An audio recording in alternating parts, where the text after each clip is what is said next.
ito, gusto kong pasalamatan si Lord dahil sa 8 taong nating relasyon. Siya yung naging sentro, pundasyon.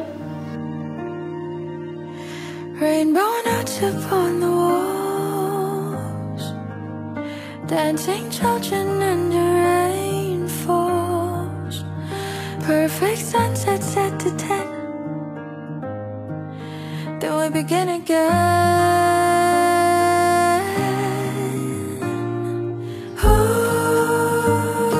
Sabi ko, madalas ko tinatanong, Lord, ano pong ginagawa ko mabuti? Bakit niya po ako pinili ng lalaking malinis ang puso, maganda ang hangarin, at may pangarap kasama ako? Lagi sinasabi ng mga kaibigan ko, napakapalat ko. Wala akong problema sa boyfriend ko, wala akong sakit na ulo. Isa lang masasabi ko, masarap magmahal na lang. May takot sa Diyos, mahal na mahal yung magulang at pinagalang.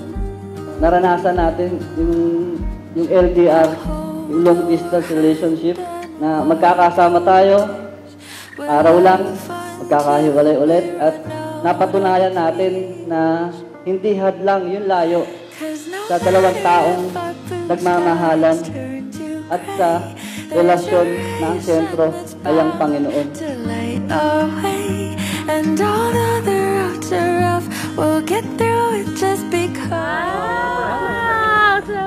Ayan, may message. Excited na ang yam ko, ako kasi excited na. But for now, please accept my gift to you. At alam ko na magugustuhan mo ito.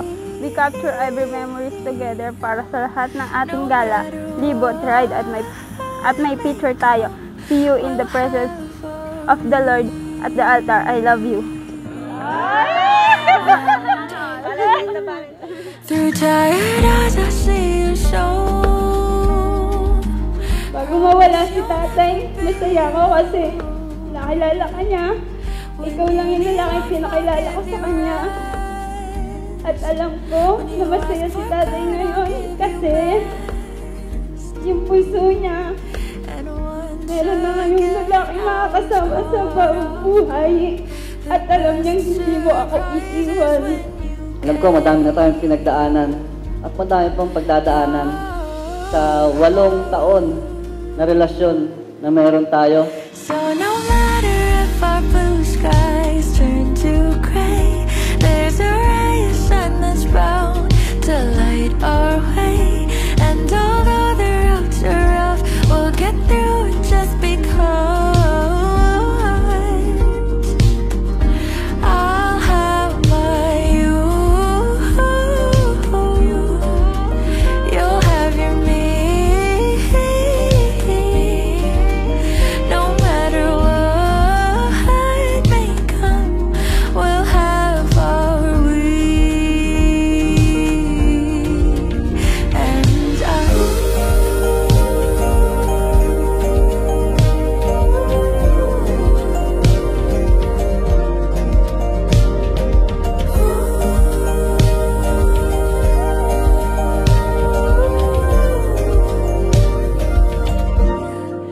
no matter what may come, we'll have our we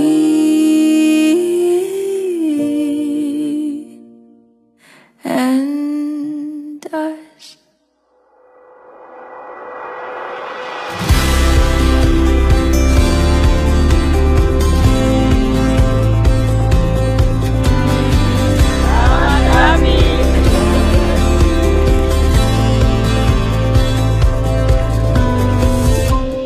Take my hand and I'll take yours. You're everything I've been. Hindi lang ito regalo sa kasal. Ito na din ang regalo ko ngayon.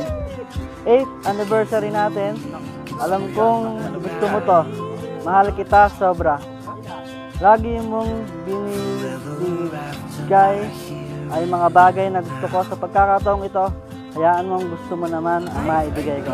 Oh! Kulay green.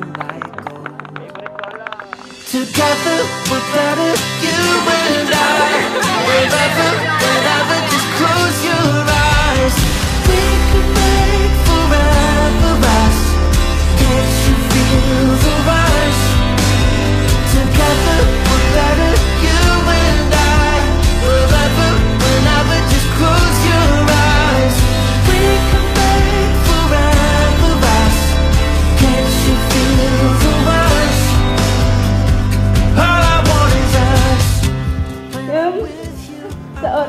magkalayo ulit tayo. Alam ko mas dapat maging mas matibay na tayo ngayon. Hindi na tayo mag-boyfriend. Hindi na tayo team yam. Mag-asawa na tayo. You are mine. Ikaw ay akin. At ako ay sa'yo lang. Mahal na mahal kita. Binigay ka sa akin ng Panginoon sa tamang panahon. Matatawag akong mapalad dahil merong isang angel na binigay sa akin ang Diyos. Maraming salamat, Yam. Mahal na mahal kita. Ikaw at ako hanggang dulo. Together, we're better, you and I, forever.